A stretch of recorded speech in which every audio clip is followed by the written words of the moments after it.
Welcome to the How to Be Awesome at Your Job podcast, the show where brilliant professionals share how to sharpen the universal skills required to flourish at work. Enjoy more career fun, wins, meaning, and money with your host, Pete Makaitis. Hello, and thanks for joining us for episode 445 with Stephanie Evergreen. Stephanie is talking about making your charts outstanding, and she is a true pro on the topic. So you'll learn, 1, how charts can transform culture, 2, how to make use of tools you already have to make great visuals, and 3, how to determine the most appropriate chart for your data. So if you want to check out the show notes or the transcript or the links to items we've referenced, it's over at awesomeatyourjob.com/ep445. And here's Stephanie's story. Dr. Stephanie Evergreen is an internationally recognized data visualization and design expert. She's trained future data nerds worldwide through keynote presentations and workshops for clients including MasterCard, Adobe, Verizon, Head Start, American Institutes for Research, Rockefeller Foundation, Brookings Institute, and the United Nations. She writes a popular blog on data presentation at stephanieevergreen.com. Her 2 books on designing high-impact graphs, slideshows, and reports both hit #1 on Amazon bestseller lists weeks before they even released. This spring, Dr. Evergreen is back with a second edition of one of those bestsellers and a brand new sketchbook with templates for making infographics and dashboards. So thanks to Stephanie for hanging out with us, and thanks to our sponsors. Check them out. One sponsor to check out is Harvard Business Review. This brilliant magazine, published at hbr.org, is the leading destination for smart management thinking. Fun fact, HBR has been mentioned in 108 episodes of the show. That's because HBR has great stuff that comes up often. They've got explainer videos, podcasts, real-world case studies, and much more. I think of HBR each night that I put on my special orange glasses. Their article, Will Blue Light Glasses Improve Your Sleep?, revealed that those who wore them reported better sleep and a 7% improvement in work performance as compared to those who wore the sham glasses. So I cite HBR anytime anyone tells me that I look silly wearing them. Now, much of HBR's content is available for free when you sign up at their site. Subscriptions that get you unlimited content cost $10 a month. If you visit hbr.org/subscriptions and enter the promo code AWESOME, you can save 10% off of that subscription. Again, to save 10% off of your HBR subscription, go to www.hbr.org/subscriptions and enter the promo code AWESOME.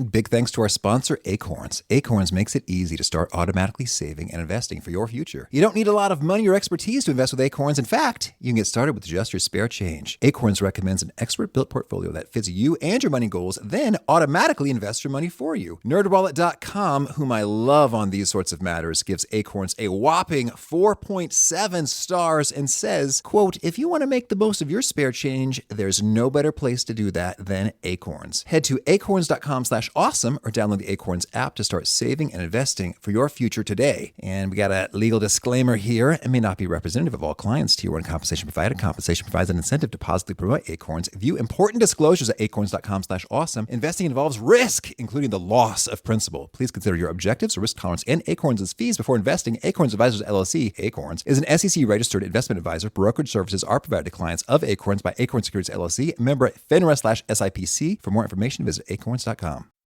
Here is Stephanie. Stephanie, thanks so much for joining us here on the How to Be Awesome at Your Job podcast. It's a pleasure to be here. Well, I'm so excited to dig into your good stuff. I think we're going to get real dorky with this one, the charts and graphs and data. But I want to go back in time first to your first job, which I understand is at McDonald's, and you were actually vegetarian at the same time. How'd that go? Yeah, well, as teenagers do, I think you just get whatever job you can because you're desperate for money. So McDonald's was close by my house and seemed like a good idea. But yeah, I was vegetarian. And I thought I would be running the cash register or something, but they put me in the kitchen. I think because they could sense I could handle a lot of pressure. That's my guess. But it was just the worst place to be, cooking burgers all day. So I will say I ate a lot of French fries because that was vegetarian, so that counted. But yeah, I think a lot of us are there where we're in jobs and we're just kind of doing what we're told, even if it doesn't totally line up with our ideal situation. So I guess that's why people come listen to you and your podcast.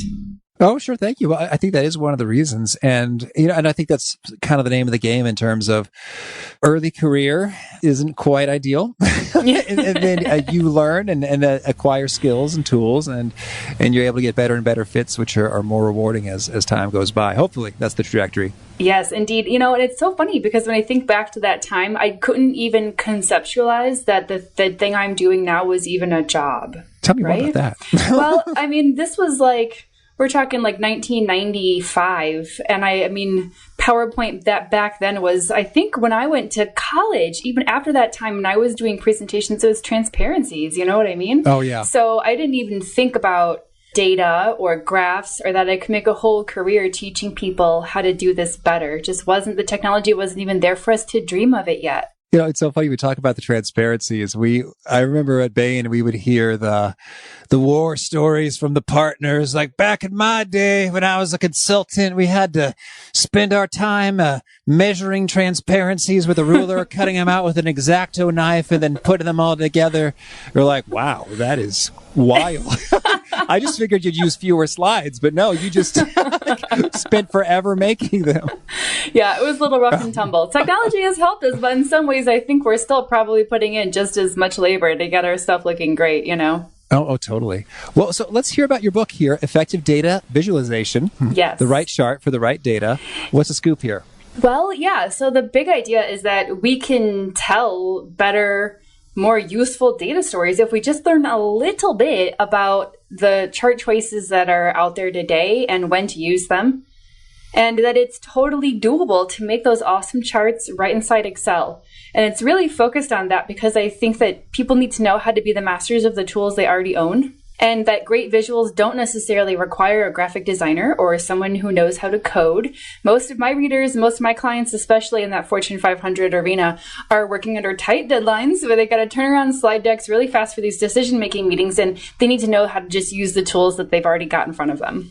Okay, so you're making them in Excel, not PowerPoint. Well, all of Excel is baked right into PowerPoint, so it's kind of the same thing. Okay, I hear you there. Yeah. So then maybe we won't dork out on PowerPoint versus Keynote versus Prezi versus ThinkCell versus Macrographics versus Illustrator. But if you have a 1-minute commentary, we can entertain it. Well, I mean, I do work a lot in slideshow arenas as well. And I'm not even familiar with all those. I think you know more about this topic than I do. But I always think the biggest strength of whatever software you choose is that you have to be able to collaborate with other people on it. So that means they also need to own it, first of all. And that poses some limitations because not all of these softwares are just distributed as widely as maybe PowerPoint is. And people need to be able to edit things in it like charts. That's always been one of my frustrations with Illustrator. It's that it's a picture file. So you put it in a slide and if anybody needs to adjust one number or a decimal point or something, you have to go back and ask somebody to remake it. So not all software can be editable and widely distributed. So that's why I tend to favor the Microsoft stuff because people have it and we just need to know what to do with it. Okay. Fair enough. So now this book is your second edition. Can you tell us, did you learn any kind of hard lessons as you were interacting with the marketplace about what's tricky, confusing, missing that kind of showed up in the second edition? Yeah, I'll say 3 things. So first of all, the first one was printed in 2 colors. So a spot color of blue and then black and white. And even though you'd be looking at the same screenshot in PowerPoint that you'd be seeing in front of you on your screen, it's just harder to see it if it isn't in color. So this time around, everything's in full color. That's a huge difference. People were asking more questions about interactivity. So there's a whole chapter in there on how to build interactive dashboards in Excel. Dashboards are, I think, one of the bigger trends that's been coming out in the business world lately. Everybody wants their sexy dashboard. So I put together some tools on that. And I included a couple of new graph types that I think since the first edition, people have been more exposed to them, and so they understand them better, and they're getting more popular. Oh, which are these? One of them would be the waterfall chart. I'm not sure if you're familiar with this one. It was... Oh, yes. Okay, yeah. So it was, pioneered, at least legend goes that it was invented at McKinsey, and they were using it with all of their consulting groups to show where the change over time actually broke down, where increases and decreases occurred. And I think for people who are not looking at it in a business context, they don't easily wrap their brains around what they're seeing. But we've been seeing them more and more commonly, like in the newspaper. I saw one that was trying to explain Brexit. But so the more that we see them and the more that we're exposed to them, I think people outside of very specific corporate financial settings are able to understand them. So I included that sort of thing this time around. Well, I remember it's really funny. I'm thinking back to my Bain days. We're talking about charts here. I remember I thought the Rolls Royce of charts, at least as far as we were concerned, and like the granddaddy of them was the Marimekko. and most people don't even know what that is. It's like a rectangular, sort of like a pie chart, except you're describing proportions on 2 dimensions. So you might see the proportion of the engine market for aircraft versus motorcycles versus cars versus trucks. And then within each of those, the proportion that each competitor has. And I remember at one point there was a client who just refused to have any part of those. But there was a big debate in our team. Like one of them said, "It's the best way to show it." He's like, "But they hate it. We can't do it." And so, yeah, emotions can run high. Yeah. And people do. They really feel strongly about the things that they've been used to seeing for a long time. So, there is a fine line between where do we push what's actually best practice versus respect where people are at. And it can be hard to know. You kind of got to feel it out a little bit. And that's why I think we have to have lots of choices so that we don't just always think that there's one option. Mm-hmm. That's handy. So you've also got a data visualization sketchbook that's accompanying this. And what do we see in a sketchbook? Well, it's kind of the opposite of making graphs in Excel. It's encouraging us to turn off our computers. So the sketchbook is full of templates so that you can use pencil in the sketchbook and actually draw stuff out. And the purpose here is actually to let us think. Because I think what happens a lot of the times is that we just go straight to PowerPoint or we go straight to Excel or whatever software we're using. It doesn't even really matter. And we just start clicking buttons. Like, okay, maybe I'll try this chart. Okay, maybe I'll try this chart. And we're just heading straight to the button clicking before we've even really thought about what we need to do or show or the big picture of the whole presentation. So what we see when we look at the research around sketching is that when we take out all the distracting like menus and buttons and fun things that we can click and we just let ourselves have some empty space, that's when our working memory actually does processing and it lets us think. So the sketchbook is like your excuse to get out of the office and go draw for a while. You're going to come back with so many better ideas than you would have if you would have just stared at your computer screen. I like that. And I remember we used to sort of sketch them out roughly on Post-it notes and then rearrange the Post-it notes, the nice big rectangular ones, and say, "Oh no, I don't want this type. I want that type." And it was fun. It made you feel a little bit like an artiste, who's designing something as opposed to a computer cog. Yeah, exactly. Well, and I always say you don't have to be a good artist. You just have to know what that little blob represents later when you're back at your computer, So the sketchbook has templates it's got graph paper in it and dot grid paper, which is just fun. There are dashboard templates and like several varieties. There are varieties of handout templates. We've got a slide guide in there and a report structure in case you're doing like those big, long report pages. Okay, that's cool. Well, so we're going to get into the ins and outs of all kinds of stuff here, but maybe you can frame up the why for us. So beyond you and I just being dorks for cool charts, what's really the value or the impact on an organization when it comes to having the right chart for the right data versus maybe a suboptimal chart for the given data? What does that result in? Yeah, I know. I mean, it seems so minor. Like, let's learn how to push this button inside PowerPoint. But the thing we get out of those minor little details is culture change and the way that organizations operate and how people inside those organizations talk to each other. And all of that affects bottom line. Like, I'm sure that you've experienced this many times, probably your listeners as well. I was just on the phone with a client this week who told me that the CEO of his company was getting frustrated by the bad presentations that they saw because he knew that they were missing opportunities to move good ideas forward. Like, it was getting lost in all the noise that was happening in these bad slides and the cluttery graphs that were making the point kind of hard to see. The CEO said that they were in meetings that were taking like 5 times too long, meaning they never even had time to get to the good ideas because they didn't even make it that far down the agenda. I mean, that's just, it's such a waste of the precious time we get with people to confuse them and to head them off in the wrong direction when we could just be making the decisions that we need to make and getting to market faster. Okay. I'm with you. That's good.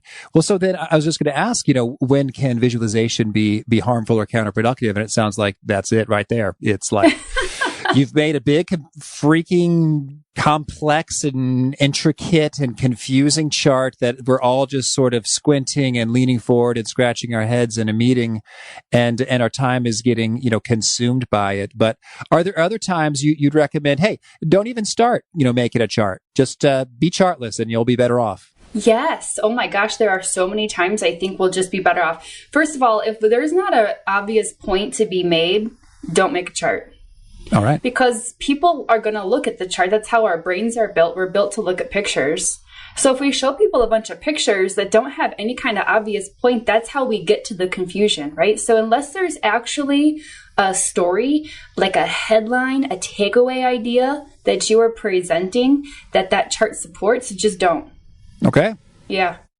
I'm with you. Very good. Well, all right. So that's your first point, is to have a point. Yes, exactly. We've got something that we're trying to say here, as opposed to, hey, what the heck? I could just push this button and it has more colors than the other way. So very good. Well, then tell us what makes the difference between a good and a bad chart. What are sort of like the top mistakes you see over and over again that need to be stopped? Yeah, I think that the biggest mistake people have is they jump straight to what's the best chart type. And this happens to me all the time. I see it every single day because people will try to pick my brain all the time. It's kind of like asking for some free consulting, right? So people will approach me and they'll be like, so Stephanie, can I pick your brain? And I'm like, oh, this is like, I could bill for this, but go ahead.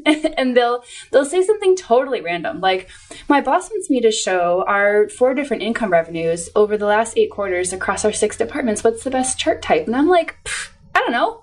And everybody wants to do that. They want to run to what's the best chart type. And when we ask people to fix graphs, they focus on the chart type, when what we have to do first is understand our point. Okay. And that's hard because it means you got to know what you're talking about. And people don't always know it that well, or they are afraid to say their point. Yes. Yes. Because they're going to offend somebody. Yes.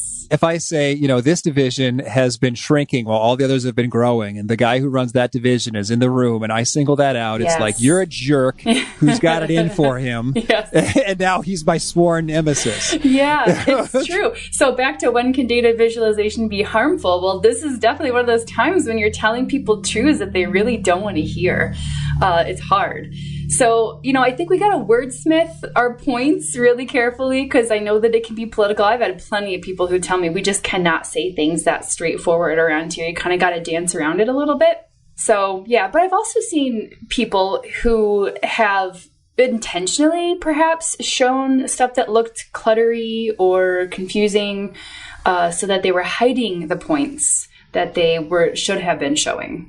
Yeah. Boy, I'm having a flashback. All of a sudden, you triggered something. I remember we were working for a client who they built exhibits for like trade shows. So big honking, cool looking things that you'd pass by like at the Consumer Electronics Show or something. And so they were not doing super well. And one of their people made a slide that graphed the growth rate of the industry over time. And then graph pointed downward. So it's like, as you can see, this is a bad industry right now. But that was very misleading because the numbers were all positive. It's still growing. It's just growing more slowly now than it was. So you should also be growing. Yes. And then we sort of had to counter that point. And sure enough, it resulted in some poor decisions because they're like, hey, what can we do? It's a bad economy, bad market. I mean, our hands are tied, as opposed to, no, step it up and get after it because there's opportunity that we're not snagging here. You said so many interesting things in here. So first of all, in that last piece that you just said, it's really in how we frame the takeaway. The takeaway could be things are really dropping, or the takeaway could be we have an opportunity here. So it's really in how you frame it. And I think if we don't take that opportunity to frame the story and to frame the takeaway, people will run off in all kinds of different directions.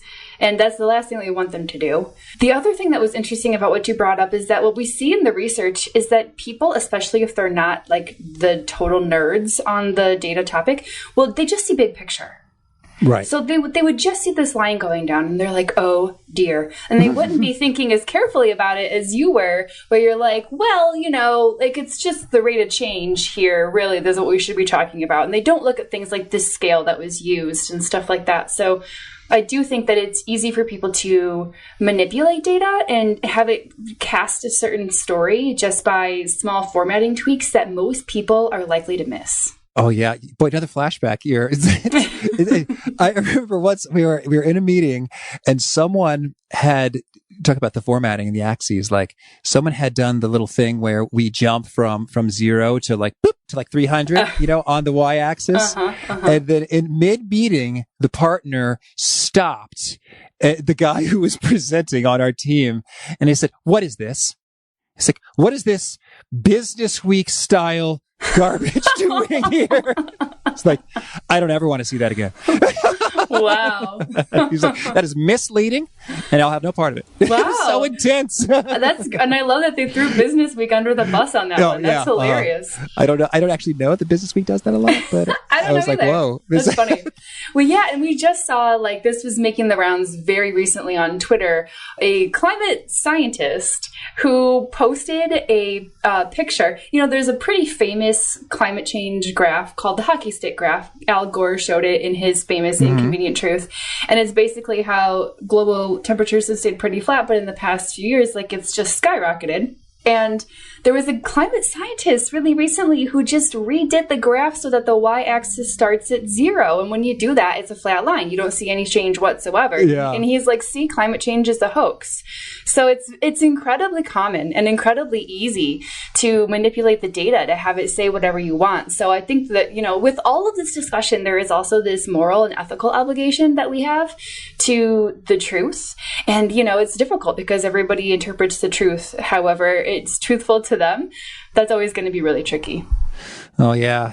I don't remember who said it, but I think they said, figures don't lie, but liars figure. I thought that was well said. I like that. That's true. The numbers are accurately saying what they're saying, but you've chosen those ones and chosen to present them in that way for a particular agenda, which could be helpful or hurtful. So, okay, so enough reminiscing and ranting. Well, and we see that in the research that people are convinced by charts. So there was a study that was published. I'll have to remember exactly what it was, where it was published, but it presented the exact same data to study subjects. It's just that one had a chart, and the chart didn't add any new information. It was just a visual of the stuff that was already in the narrative anyway. So it was just the exact same narrative, just one had an additional repetitive picture, and people voted the one that had the picture as more trustworthy and believable because we're wired to believe data. Yeah, that's striking. Well, okay. So then let's get back into making good charts.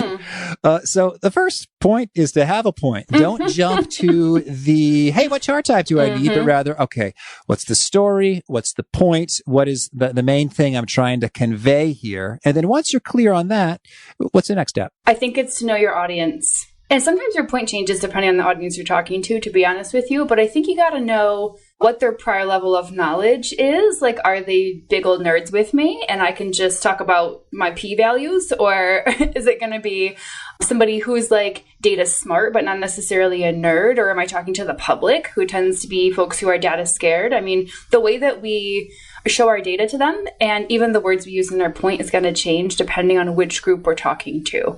And I think also partly one of the questions there is how willing are they to even engage with me? Am I fighting a hard battle here to get people to even look at me, or are they begging for me to show up and give them this data? All of those things are going to factor into the chart that you eventually choose.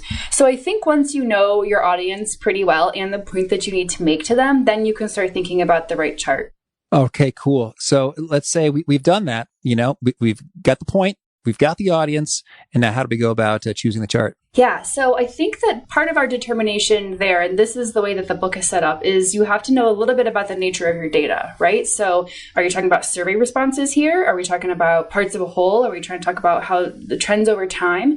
Once we know that sort of thing, then we can look at the chart choices that are available.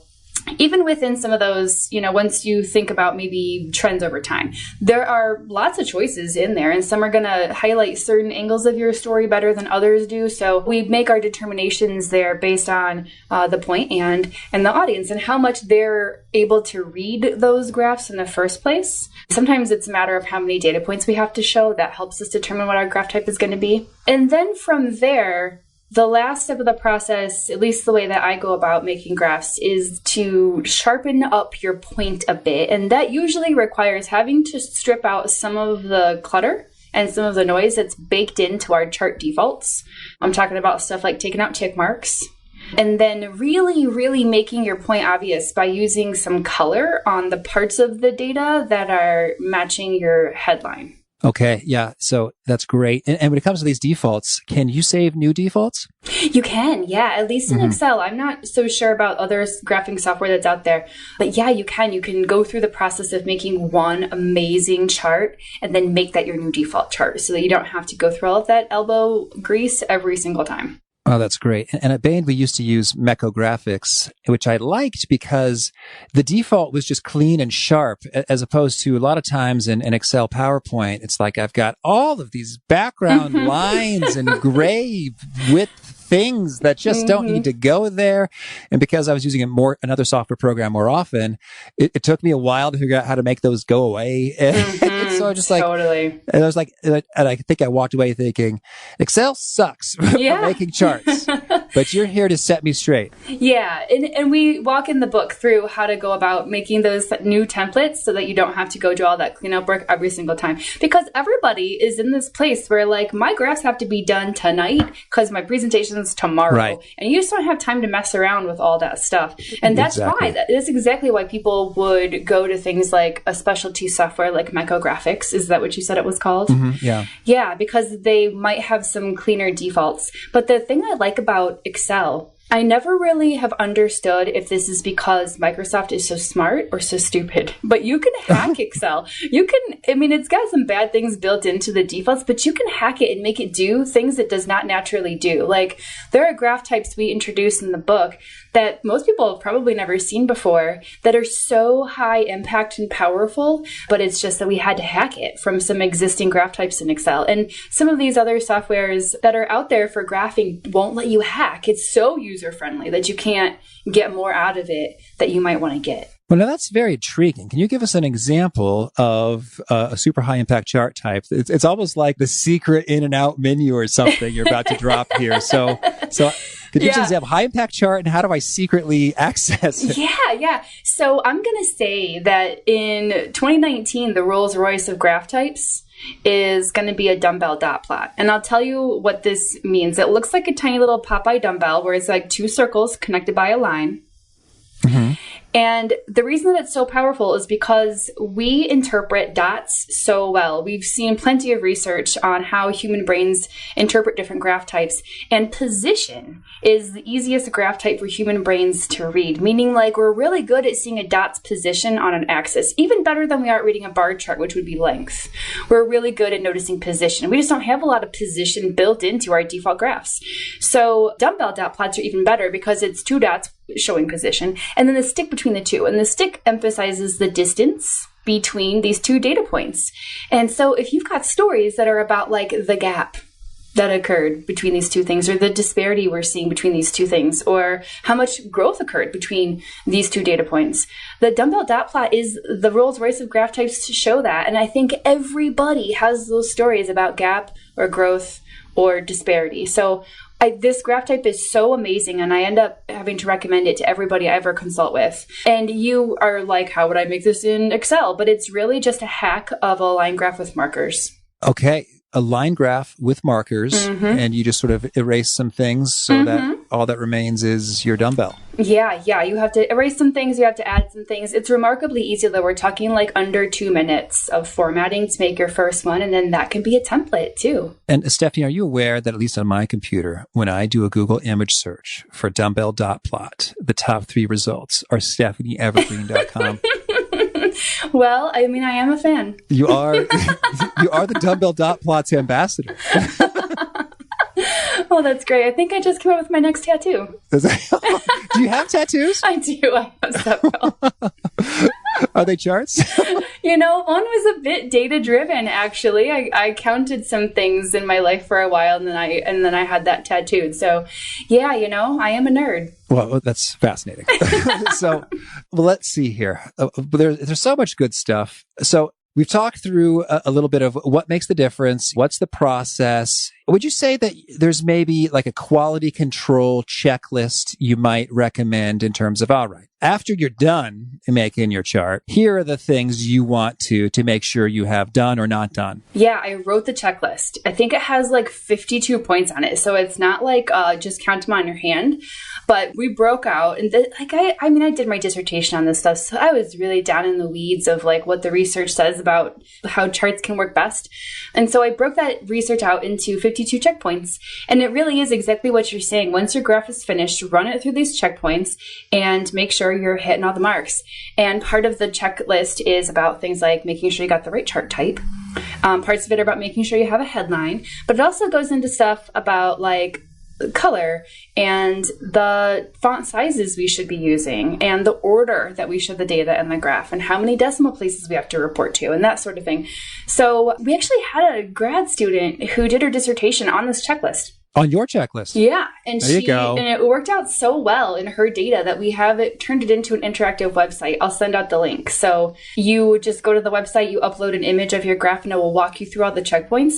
Any place where you didn't quite meet it will give you a resource that shows you how to fix it. That is really cool. And so if you've got 52, I'm going to apply a little bit of 80-20 rule magic here. Could you share, are there a couple of them that you see all the time that are very destructive? So perhaps the most critical boxes to be checked in this checklist. I think the one I see, in addition to not having a good point, I think the one that I see that's the most harmful is probably not tuning into color blindness. Not turning into color blindness. Tuning into, like paying attention to. Yeah, because color blindness is part of meeting the Americans with Disabilities Act requirements. And it sounds like so like technical, but it is. We are required to make sure our stuff is accessible to people. And colorblindness is one of those disabilities that is sort of invisible. So you don't really know if anybody in your audience is colorblind. But the red-green colorblindness is the most common form. And 1 in 10 white men in the U.S. are red-green colorblind. 1 in 6 Japanese men are red-green colorblind. And I think, so when we show people red and green who are colorblind, they see those as 2 shades of brown. Yeah. And I think the red, yellow, green stoplight color system is so prevalent in so many organizations, and it is absolutely not compliant. It is absolutely not colorblind friendly. And, it doesn't work in black and white. I mean, it doesn't work for so many reasons, but it's so baked into our culture. That's got to be the number one thing I see. Well, that is striking. That seems like there's a compelling headline for a blog post or something here. How your charts are violating the law and you don't even know it. Yeah, but it's so true. Like, I have clients who have come to me because they've been sued because the stuff that was on their website was not compliant. Wow. And we are seeing that like more and more. There was a grocery store chain, was it Piggly Wiggly or one of those down south, was sued. I think even Beyonce was sued recently because her website wasn't compliant. So, I mean, if it can happen to Beyonce, it can happen to any of us. That's a good truism for life. Yeah, this is probably the only area where if it can happen to Beyonce, it can happen to us. Oh, boy. Well, there's a few more things I want to make sure we tick through. Cool. When it comes to slide headlines, it sounds like we're on the same page with this, but I'll let you say it. What should we do with slide headlines? Yeah, just tell people your point. Right. So instead of saying sales over time, right, it should say what about the sales over time? Sales are going up over time. Sales are going down over time. Sales have stayed the same over time. Sales have stayed the same, and we need to do something about that. It can get a bit heavy-handed if you want it to. It doesn't have to. It can simply be descriptive. It just needs to be an insight so that people know why the heck they're looking at this thing and what you want them to know. Certainly. And pie charts, why are they bad? Well, they don't have to be bad. I've seen some pretty good ones, but I think the issue is when we try to cram 100 data points, 100 little slices into the pie, people can't really read angle very well. Like how I said earlier, position is great, length is okay, angle is bad. We're not good at reading angle. If you only got a couple slices in the pie, it's going to be fine. But if you try to put a bunch more in there, then we're in some trouble. Mm-hmm. And so you'd recommend a stacked bar chart instead? Sure, or simply a bar. I mean, I think pie charts, people like them because it shows that we're talking about 100% of the data, that the data total to 100. I'm not sure the fact that data total to 100 is actually the lead story we really need to be trotting out. So I'm okay with just turning it into a bar chart. Okay, very good. And when it comes to, hey, you've got a boatload of text, how do we visualize that? I mean, I guess you got a word cloud, but any tips for that, or can we do any better? Yeah. So that's one of the biggest changes in the second edition of the book. We had the beginnings of a qualitative chapter in the first edition, and we scrapped it almost entirely and rewrote it. There are like 15, 16 chart types in there for showing qualitative data. Word clouds are like at the bottom of the list. There are so many better ways to do it. I mean, word clouds are a step up from just let me give you a bunch of quotes, because nobody can really read a bunch of quotes like that. But there are so many cool options that are out there now, especially like some that keep things more purely qualitative and some that lightly quantify and turn it into some numbers. There's just a huge spectrum of choices. In fact, this book is the biggest compendium of qualitative visualization options that we've ever seen. So we're really excited to get this out into people's hands. And so by we, you mean mankind as a whole? Yes, humankind, yes. Wow. Mm-hmm. Oh, thank you. Even more inclusive. Well, very cool. All right. So, Stephanie, tell me, any final thoughts before we shift gears and hear about some of your favorite things? I feel like I should say something here because you give me the opportunity to. So I will say this. Okay, one final thought on understanding your audience. This is my secret. Figure out what their burning questions are. Figure out what keeps this group up at night. Like, what are they worried about? Because then you come into your presentation with the answers to the things that keep them up at night. That's how you get a promotion. Mm-hmm. Yeah. So this is how you have to structure everything that you do, is to just answer your audience's burning questions. All right. Lovely. Well, now could you share with us a favorite quote, something you find inspiring? I don't know that I have a quote as much as I have some inspiration. So is that okay? Oh, sure. Okay. When I was doing the research for my sketchbook, I was looking at the old artists, Da Vinci, Picasso, Van Gogh, and they all drew. They sketched, because when you sketch, you work out issues. You don't want to have to work out on expensive canvas with expensive paint. So, you get your space to breathe and think and to study your subject really, really well and play around with ideas so that when you do have time in front of the canvas or in front of your dashboard software, your presentation software, it's so efficient and fast and easy because you already have a plan in mind. So, yeah, that's my inspiration. Let's just do what Van Gogh did, except not the cutting off the ear part. And how about a favorite study or experiment or bit of research? One of my favorite researchers is Richard Mayer. He's got a book out, I believe, but also several published studies. He does a lot of like multimedia presentation study stuff. All of his stuff has this little glimmer of humor to it that just makes me laugh. So I'll tell you about one. He had this study where he showed the audience like the typical death by bullet point. You know what I mean? Right. Yeah. And at the end of the presentation, they gave the study subjects a survey on just like feelings, attitudes, stuff like that. And the audience was reporting mild to high levels of general annoyance with the speaker. Right. Yeah.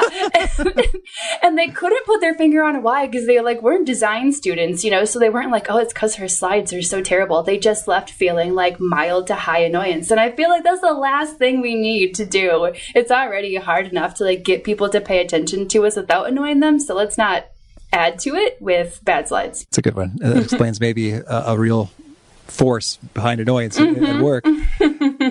And how about a favorite book? My current favorite book, I just finished one. It's totally, probably unrelated to all the rest of this, but it was written by Cal Newport called Digital Minimalism. Mm-hmm. And it's about, it's so related to this sketching stuff because it's about how technology is interrupting our ability to think big. And he blames social media in particular. But the whole thing was just a very fascinating read about how our minds are so filled with constant check-ins and updates from our aunt's second cousin that we lost our ability to think. And it struck me because I think he's got a lot of things he's saying correct that are right in the book. But it struck me because I realized that, everybody says their best ideas happen when they're in the shower. Right. Because that's the one place you can't take your phone. Mm-hmm. Yeah, I was like, yeah, that's where we think, right? When we aren't like staring at something. So anyway. Well, thank you. And how about a favorite tool? Something that helps you be awesome at your job? I'm going to say a tape measure. Believe it or not, I have to bust out my tape measure and measure things on my screen all the time. I want to make sure like everything is proportionate and accurate. And I will sometimes actually just get out my tape measure and make it happen. That's excellent. There was a super genius at Nintendo who's behind a lot of their hits like Zelda and Super Mario Brothers. I don't remember his name, but that was one of his things is he would carry a tape measure with him everywhere he went and ask people, hey, how long do you think this is? Just like as a game. That's what he did. And like, that's pretty weird, but I think that's connected to his genius. So I'm going to give you that same credit there. Cool. I'll take it. Yeah.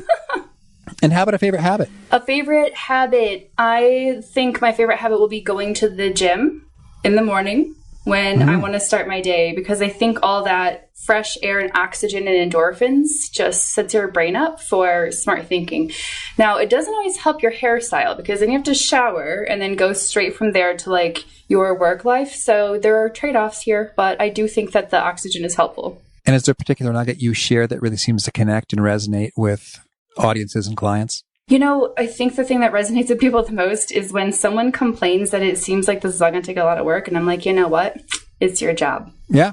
Yeah. It's going to take you a minute to put a good slide together, but also that's what you're paid to do. So yeah, I mean, I'll share lots of efficiency tips, but at the core, getting people to use our data for decisions is what we were hired to do. And if folks want to learn more, get in touch, where would you point them? My website is going to be a great place, StephanieEvergreen.com. And you have a final challenge or call to action for folks seeking to be awesome at their jobs? I would say find one baby step you can take at your office. It might be like, all I can do is make a great title. It might be, I'm going to take that pie chart and recast it as something else. It might be, I'm going to go learn how to make a dumbbell dot plot. And I do have instructions for that on my website. Mm-hmm. But I think that's going to be my challenge. Go change one thing. And then like in another month, change another. And then in like 2 years, you'll have a whole revolution. Beautiful. Well, Steffi, this has been lots of fun. I wish you lots of luck with the books, effective data visualization, and the sketchbook and all your adventures. Thank you so much for having me. I really loved that fundamental reminder from Stephanie. It's not about which chart type do I choose, but rather what's the point you're trying to make. Stop and think. What would be that slide headline that accompanies it? That one sentence that shares, hey, this is a big deal, not a big deal, or everything's fine, or we have a crisis. And often that involves stepping away from the keyboard and away from the screen and doing a little bit of a sketching and pondering up front. That can save you time later on. Wise words from Stephanie. Again, if you want to check out the show notes or the transcript or the links to items we've referenced, it's at awesomeatyourjob.com/ep445. If you haven't already, I hope you'll push subscribe. You'll catch our next guest. It's Judy Haller. She's talking about how to make fear your homeboy. That's the title of her book. So we got tips and tricks associated with boosting confidence and pushing past fear and resistance. Hope to catch you there. Peace. Thanks for listening. To get the most out of the show, we recommend 2 key things. First, check out the extra resources at awesomeatyourjob.com. You can find this episode's transcript and links, as well as the perfect episode for your situation. You can search the full text transcripts of hundreds of episodes or explore episodes tagged by topic and competency covered. Second, subscribe to the podcast and get future episodes automatically. You can subscribe by telling Siri and several other smartphones and speakers, subscribe to the How to Be Awesome at Your Job podcast, or by tapping subscribe in your podcast player of choice. If you'd like some extra help figuring out podcasts and how subscriptions work, visit awesomeatyourjob.com/subscribe for guidance. Hope to catch you on the next episode of How to Be Awesome at Your Job.